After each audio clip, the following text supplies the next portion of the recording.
New leaders, here's a stat that may surprise you, maybe depress you, or maybe feel some kind of way. 60% of new leaders fail within the first 2 years. Luckily, there's some good news. It doesn't mean you're a bad leader. 90% of us aren't natural born leaders. We actually have to work at it and grow our leadership skills. Unfortunately, most companies just kind of throw leaders to the wolves and have you figure it out yourself. At least that's what happened to me, and it's what I see in a lot of organizations I work with. Today I'm talking about 3 critical mistakes that new leaders make in their first few years of managing people. Hi, I'm Jen Arnold, and I help first-time leaders make that jump from individual contributor to first-time people leader so you're not in that 60% failure rate. Now let's dive into 3 common mistakes early leaders make when first managing. Mistake number 1, you're not owning your new role. You're stuck between 2 worlds, that person you used to be and your new leadership self. Maybe you got promoted from your team. You got promoted among your peers. You still feel like one of them. It's hard not to be liked. You maybe want to be liked. So maybe you avoid the hard calls, you stay indecisive, and you try to be both their friend and their boss. It's a little bit of an identity crisis. You haven't really made that mental shift from individual contributor into leader. Your role changed, but your mindset didn't. You're still showing up like you used to, making the same old jokes, wanting everyone to get on the same page before making a decision, complaining about the same things. But now when you're complaining about leadership decisions, well, you are leadership now. Now here's what this looks like in real life. You need to make a decision that benefits the organization or maybe the team as a whole, but you're afraid someone's going to be mad at you if you make that decision. Maybe you know somebody is not pulling their weight, but you don't want to be that bad guy. You don't want to call it out. You let decisions drag on because you're trying to make everyone happy. But you can't, because you're not one of them anymore, right? You have to make the hard decisions. It's one of the really hard parts of leadership. There are going to be times where people don't like you. They don't like the decisions that you make, but you have to make them anyway. Let me tell you about a new leader that I worked with. She came to me and said, hey, it feels like I'm wearing 2 hats. Okay, I've got my manager hat on now. Okay, now I've got to take that off and put my employee hat on. But here's the truth. You're only wearing 1 hat now. You're the manager. Your job is to balance what the organization needs to move forward and be successful with the needs of your people. Yes, please still put yourself in their shoes. But remember, you're leading them somewhere. You're a role model whether you like it or not. They're watching you. They're watching how you show up, how you handle pressure, and how you make decisions. So this is your new job. Mentally shift from individual contributor into new leader. That's the first mistake that I see new leaders make. Mistake number 2, you're still trying to be the hero. When you were an individual contributor, your job was to do the work, to be the expert. You got recognized for being the one who delivered. Your success came from your output, your expertise, and your ability to execute.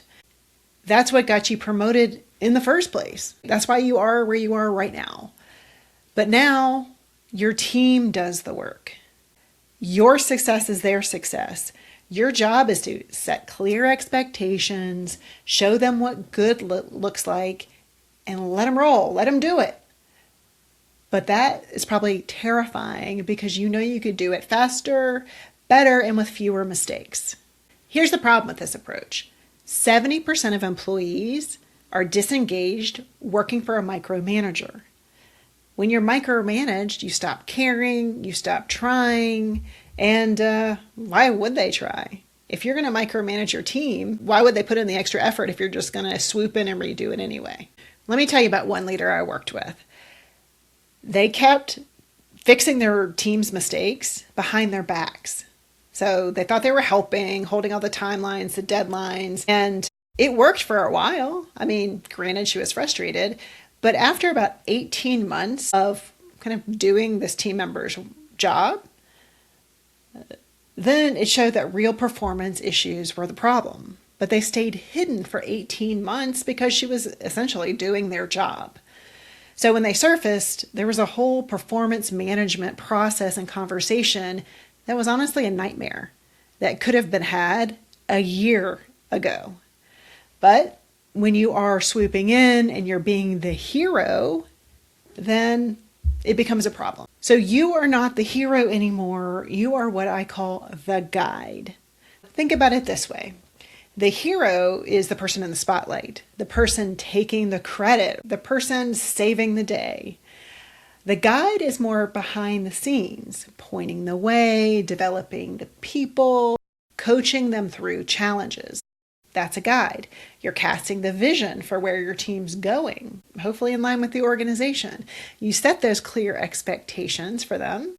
You don't have to hand them all the answers. Hell, you don't even have to have all the answers. You want to let them figure it out, right? That's how they learn and grow and develop their own potential. Giving them choices and giving them autonomy and knowing that they can do it. That is leadership. So again, mistake number 2, being the hero, not the guide. The third mistake I see new leaders make is avoiding hard conversations, or on the opposite end, bulldozing right through them. When I first got promoted into being a leader, I wasn't thinking about having hard conversations. I was thinking about, I got a raise, there's a new title. Think of all the things that I have access to now, the projects that I'm going to lead. But then unfortunately, reality had to hit, as it does, and one of my team members didn't perform. A peer threw me under the bus. Remember that vividly. Someone missed a deadline or two. And I honestly didn't know what to do because I'd never had to deal with this before. As an individual contributor, you don't often do this, although that's a skill to consider as well. So what I did is I did one of two things. I either avoided it thinking it would have just fixed itself. On the flip side, I came in hot. I came in way too harsh and eroded trust, damaged the relationship. Nothing good. When I finally got the nerve to give feedback, I was hypercritical and really completely unhelpful. I remember telling someone, "You seem defensive." And I was making them feel defensive. It wasn't them, it was me. I see this all the time with new leaders. Let's talk about it from the avoidance angle. Let's just say something happens, a team member does something, they're late to a meeting. You say, "No big deal. I don't need to say anything. We'll see if it happens again." And then it happens again, and then you make an excuse. They're probably late. They're late because there's traffic. I'll let it slide. By the third time they do it again, it's a repeated pattern, but the new leader tells themselves, "Well, I didn't say anything the other times, so it would be weird to bring it up now. I'll just let it go." All the while getting super frustrated with the person, but never addressing the problem.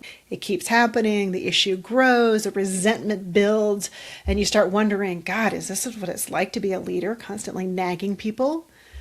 So it's this conversation that you have to have. It's 10 times harder than it actually needed to be if you addressed it early. One leader I worked with told me one of her team members disrespected her in front of HR.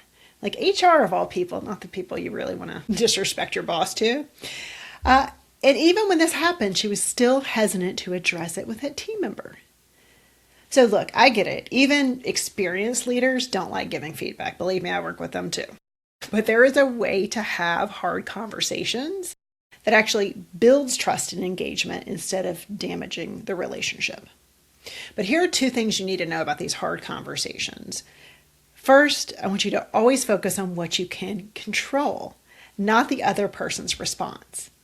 Right? I've seen so many new leaders get all up in their heads trying to predict what they're going to say, or not even try to predict it. They already just assume what the person's going to say, how they're going to react, and that's where their energy goes. We forget, we can't control anything about what that receiver says or does as a response. We can only control our input, how we deliver the message, right? The words we're choosing and the tone we use. So stop fortune telling, start trying to predict the future and focus on your delivery. Prepare. Secondly, manage your emotions when things get hard, because they will get hard, and that's leadership. If you can't manage your emotions, they're going to manage you, and your entire team will feel it. You've probably worked for a volatile leader, or maybe an emotionally unintelligent one that you felt everything that they were giving off. I was coaching a new leader who would, every time she showed up for coaching, there was frustration, there was crying, there were tears, because she was getting frustrated about something she never even addressed with her direct report, right? Her report wasn't performing. She was, again, swooping in to do the work herself and getting frustrated that her team member just could not do the job, right? Well, understandably, you get frustrated if your team member is underperforming, but if you never address it, it's on you. So her frustration completely hindered her ability to manage that person and to lead effectively. So you have to manage yourself first and your emotions first before you can lead anyone else. So that is mistake number 3. So let's recap overall the 3 critical mistakes that I see new leaders make. 1, you are stuck in both worlds. You're trying to be their friend and also their boss. And so you haven't really mentally shifted into owning your leadership role. Number 2, you're still trying to be the hero, not the guide. And finally, number 3, you're approaching hard conversations in all the wrong ways or avoiding hard conversations entirely. And as I said at the beginning, 90% of people don't have the natural skills to lead. So I know that when I found that stats from Gallup, I felt so much better that leadership felt hard for me. So leadership isn't supposed to come naturally to you. It's okay if it doesn't. It's actually rare to be this natural leader that everyone pictures in their head. Most of us have to work at it. And in fact, it shows a great leadership quality in you that you are learning and growing by watching this video. And it's also why I created the guide framework. So the 3 mistakes I just talked about, they map directly to guide. And let me walk you through what guide stands for. G stands for get clear on your leadership identity, so you're not stuck between both of those worlds. U, understand and manage your emotions so they don't derail the hard conversations that you're going to have and they don't undermine your leadership. So be an emotionally intelligent leader. I, investing in the development of your team, not doing the work. Don't be the hero. D, delegating with intention. Okay, let them own it. And then last but definitely not least, E, expect and prepare for hard conversations. They're going to happen. It's a natural part of leadership. And the more prepared you are, the better you'll overcome these hard conversations. Here's what you can do right now. In the description, you'll see the new leader guide assessment. It'll take you through a series of questions based on the framework I just shared with you, and it'll really tell you where you're strong and where you need a little extra support. Then you can come back to the next video where we're going to dig into each part of the guide framework, and we're going to start with getting clear on what kind of leader you actually want to be. They're building that leadership identity. So if you're ready to stop playing the hero and move into more of a guide role, then hit subscribe and I will see you in the next video. Thanks for watching.